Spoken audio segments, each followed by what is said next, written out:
ਤੁਹਾਨੂੰ ਕਿਤੇ ਇਹ नहीं नज़र आएगा कि यह 4 कोठियाँ जी नुसरत फतेह अली खान दियाँ ने या पेट्रोल पंप उन्हें बना के गया या फलाना काम, यह तुहानूं नज़र नहीं आएगा।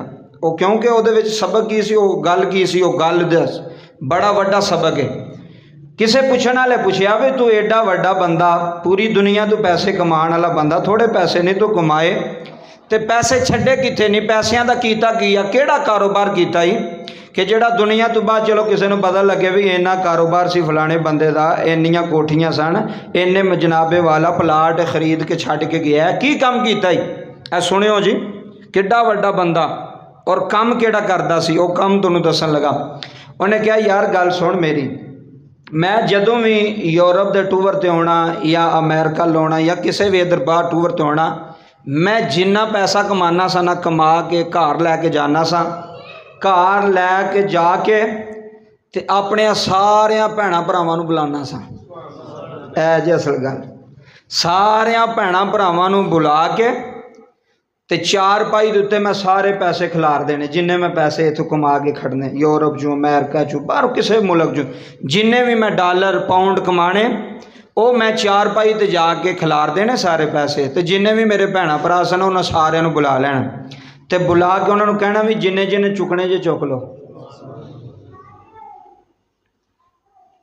देखो ना, ऐसा सिर्फ नुसरत नूं होर निगाह नाल वेखिया जी, आवाज़ क्या बात, विचली गल किसी नूं भी नहीं पता।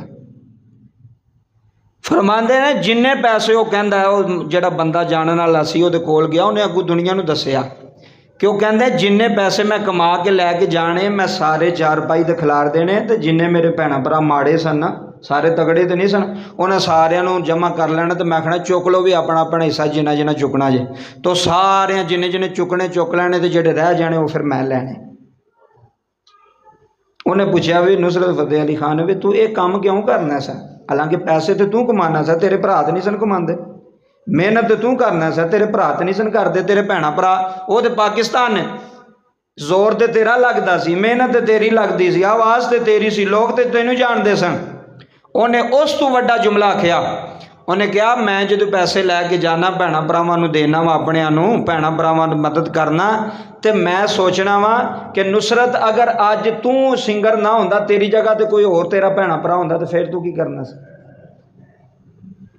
अगर तेरी अज जगह ते तेरा कोई होर भाई होंदा, तू इस जगह ते ना होंदा, तो फिर तू की करना सी। तो कहंदा मैं अल्लाह का शुक्र अदा करना कि अल्लाह ने मैनू वंडन वाला बनाया है, अल्लाह ने मैनू देन वाला बनाया, लैन वाला नहीं बनाया। तो मैं अपने भैन भरावां नहीं छड्डिया, मैं अपने भैन भरावां ते हथ रखिया। ये जिहड़े वड्डे लोग ने उन्हां दे काम भी वड्डे हुंदे ने।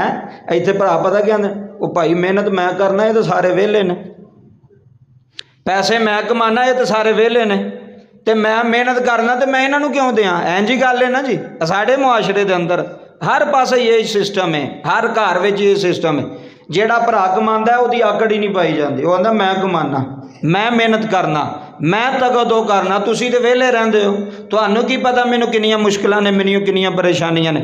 लेकिन वो बंदे वेखो जेड़े मेहनत आपी करके ते वंडदे किन्हां च ने, भैणां भरावां च। मेहनत ओदी है, आवाज़ ओदी है, शोहरत ओदी है, पैसा ओदा है, लेकिन उन्हें कदी नहीं आख्या जी मेरी वजह तो है जी मैं कि।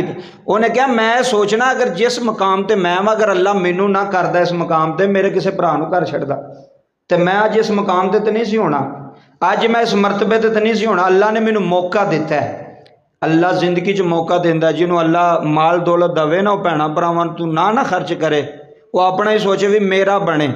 तो हर बंदा अपना सोचता कि मेरा बन जाए, दूसरे भावें भुखे पे मरन, सानू की लगे, मेरा बन जाए। और मैं अलल ऐलान कल भी मैनू एक बंदा गल सुनान दिया सी, वो कहंदा कारी साहब असीं इकट्ठे सां सारे भरा, ते जिहड़ा साडा वड्डा भरा सी ना, उन्हें इकट्ठियां विच ही ना कुछ चीज़ां ले लियां वाह वाह। तो ज़हन उहदा की सी भी जदों वखरे वखरे होवांगे तो यह चीज़ां तो मैं आखांगा यह तो मैं लईआं ना, यह तो लईआं मुश्तरके खाते विचों ने, लईआं सारियां दे खाते विचों, सारे कमांदे सन एक जगह ते। तो वड्डे भरा ने कोई चीज़ां ऐसियां महंगियां ले लियां, भाई जो कल नूं रौला पवे या वखरे होवांगे या बंटवारा होवेगा, तो मैं आखांगा यह तो जिहड़ियां चीज़ां सन ये तो मैं लईआं सन, ये तो मेरियां ने, तो इन्हां किहड़ा बोलना लालच वास्ते। ਅੱਗੋਂ ਸੋਚਣ ਵਾਸਤੇ ਵੀ ਮੈਂ ਆਪਣੀ ਔਲਾਦ ਵਾਸਤੇ ਕਰਾਂ। ਲੇਕਿਨ ਇਹ ਨੁਸਰਤ ਫਤਿਹ ਅਲੀ ਖਾਨ ਦੀ ਗੱਲ ਬਹੁਤ ਵੱਡੀ, ਮੈਨੂੰ ਬੜੀ ਚੰਗੀ ਲੱਗੀ ਗੱਲ। ਔਰ ਉੱਥੇ ਹੀ ਮੈਂ ਨੀਅਤ ਕੀਤੀ ਅੱਲਾ ਮੈਨੂੰ ਅਮਲ ਦੀ ਤੌਫੀਕ ਦੇ ਇਸ ਗੱਲ 'ਤੇ, ਔਰ ਤੁਸੀਂ ਜਿੰਨੇ ਬੈਠੇ ਹੋ ਅੱਲਾ ਤੁਹਾਨੂੰ ਵੀ ਅਮਲ ਦੀ ਤੌਫੀਕ ਦੇ। ਸਦਾ ਨਹੀਂ ਰਹਿਣਾ ਐਂ ਜੇ ਕੰਮ ਕਰ ਜਾ ਭੈਣਾਂ ਭਰਾਵਾਂ ਵਾਸਤੇ, ਕੋਈ ਤੈਨੂੰ ਮਰਨ ਤੋਂ ਬਾਅਦ ਵੀ ਯਾਦ ਕਰੇ। ਆਪਣਾ ਨਾ ਸੋਚ ਭੈਣਾਂ ਭਰਾਵਾਂ ਦਾ ਸੋਚ। ਕਈ ਬੰਦੇ ਕਹਿੰਦੇ ਨੇ ਜੀ ਅਸੀਂ ਕਰਨੇ ਆ ਭੈਣਾਂ ਭਰਾ ਕਦਰ ਨਹੀਂ ਕਰਦੇ। ਮੈਂ ਆਖਿਆ ਨਾ ਕਰਨ ਕਦਰ। ਤੂੰ ਇਹਨਾਂ ਕੋਲ ਕਦਰ ਕਰਾਣੀ ਹੈ ਤੇ ਜਾਂ ਤੂੰ ਅੱਲਾ ਕੋਲੋਂ ਅਜਰ ਲੈਣਾ। ਕਿਹਦੇ ਕੋਲ ਲੈਣਾ ਜੇ ਅਜਰ? ਅੱਲਾ ਕੋਲ ਅਜਰ ਲੈਣਾ। ਭੈਣਾਂ ਭਰਾ ਜੋ ਭਾਵੇਂ ਪੁੱਠੀਆਂ ਚਾਲਾਂ 'ਤੇ ਚੱਲਣ, ਜੋ ਮਰਜ਼ੀ ਪੇ ਕਰਨ, ਇਹ ਗੱਲ ਆਪਣੀ ਜ਼ਿੰਦਗੀ 'ਚ ਅੱਜ ਤੋਂ ਬਾਅਦ ਬਿਠਾ ਲਿਓ। ਜੇ ਜੁਮਾ ਪੜ੍ਹਨ ਸਹੀ ਤਰੀਕੇ ਨਾਲ ਆਉਂਦੇ ਹੋ ਤੇ ਅੱਲਾ ਮੈਨੂੰ ਵੀ ਤੇ ਤੁਹਾਨੂੰ ਵੀ ਇਸ ਗੱਲ 'ਤੇ ਅਮਲ ਦੀ ਤੌਫੀਕ ਦੇਵੇ। ਜੋ ਕਮਾਉਂਦੇ ਹੋ ਸਾਰਿਆਂ ਦਾ ਹਿੱਸਾ ਰੱਖੋ ਵਿੱਚ, ਉਹਦੇ ਵਿੱਚ ਤੁਹਾਡੀਆਂ ਭੈਣਾਂ ਦਾ ਵੀ ਹਿੱਸਾ ਹੈ। ਕਈ ਸਾਲ ਹੋ ਗਏ ਨੇ ਕੀ ਦੇਣਾ ਵੀ ਭੈਣ ਨੂੰ। ਲੋਕ ਕਹਿੰਦੇ ਜੀ ਸਾਡੀ ਭੈਣ ਸੌਖੀ ਹੈ, ਉਹਨੂੰ ਜ਼ਰੂਰਤ ਹੀ ਨਹੀਂ ਸਾਡੇ ਪੈਸਿਆਂ ਦੀ। ਭਾਵੇਂ ਸੌਖੀ ਉਹਦੇ ਦਿਲ ਵਿੱਚ ਲਾਜ਼ਮੀ ਆਉਂਦਾ ਹੋਣਾ ਕਿ ਮੇਰੇ ਭਰਾ ਨੂੰ ਕਦੀ 500 ਦੀ ਤੌਫੀਕ ਨਹੀਂ ਹੋਈ, ਮੈਨੂੰ ਘਰ ਬੁਲਾ ਕੇ ਆਖੇ ਤੂੰ ਸਾਡੀ ਭੈਣ ਤੇ ਲੈ। ਕਦੀ ਤੌਫੀਕ ਹੀ ਨਹੀਂ ਹੋਈ ਭਰਾਵਾਂ ਨੂੰ। ਤੇ ਜਿਹੜਾ ਮਾੜਾ ਰਹਿ ਜਾਏ ਉਹਨੂੰ ਹੋਰ ਮਾੜਾ ਕਰਦੇ ਨੇ ਵੀ ਇਹ ਹੋਰ ਮਾੜਾ ਹੋਵੇ। ਇਹ ਸਾਡੇ ਸਾਹਮਣੇ ਸਿਰ ਹੀ ਨਾ ਚੁੱਕੇ, ਸਾਨੂੰ ਗੱਲ ਹੀ ਨਾ ਕਰੇ, ਇਹ ਜ਼ਿੰਦਗੀ 'ਚ ਰਵੇ ਹੀ ਮਾੜਾ। ਉਹ ਇਨਸਾਨੀਅਤ ਨਹੀਂ ਹੁੰਦੀ, ਉਹ ਹਮਦਰਦੀ ਨਹੀਂ ਹੁੰਦੀ, ਉਹ ਸ਼ਖਸੀਅਤ ਪ੍ਰਸਤੀ ਹੁੰਦੀ। ਆਪਣੇ ਵਾਸਤੇ ਕਰਨ ਵਾਲੇ, ਆਪਣੇ ਵਾਸਤੇ ਕਰਨ ਵਾਲੇ ਬਹੁਤੇ ਨੇ ਤੇ ਕਿਸੇ ਵਾਸਤੇ ਕਰਨ ਵਾਲੇ ਥੋੜੇ ਨੇ। ਅਗਲੀ ਬਾਤ ਸੁਣੋ। ਉਹ ਲਿਖਿਆ ਕਿ ਇੱਕ ਉਸਤਾਦ, ਸਕੂਲ ਦਾ ਉਸਤਾਦ